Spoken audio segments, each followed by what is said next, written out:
অবদান বা ডাক্তারদের যে পেশাদারিত্ব সেটাকে রিপ্লেসমেন্ট কোনোভাবেই সম্ভব না। এখন ডাক্তারদের উপরে যে অথাচিত যে হামলাগুলো হচ্ছে সেটিকে আমরা মানে অবশ্যই নিন্দা জানাই। যারা হামলা চালিয়েছে যেই হোক না কেন, irrespective of any political identity, irrespective of any political subscription, আমরা চাই তাদেরকে বিচারের আওতায় নিয়ে আসা হোক।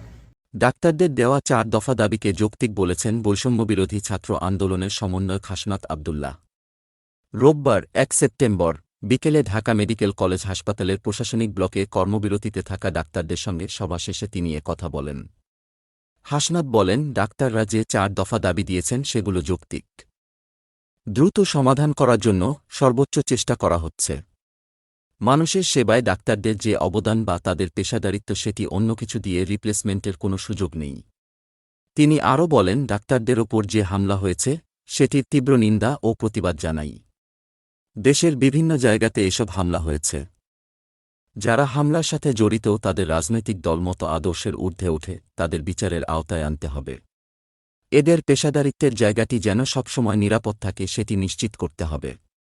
কোনো কারণে যদি ডাক্তাররা তাদের কর্মস্থলে নিরাপদ বোধ না করেন তাহলে কোনোভাবে রোগীদের সুষ্ঠু সেবা দেওয়া সম্ভব নয়।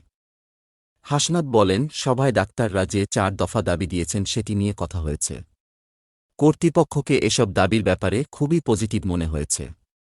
আমরা আশা করি খুব দ্রুততম সময়ের মধ্যে এসব সমস্যার সমাধান হবে।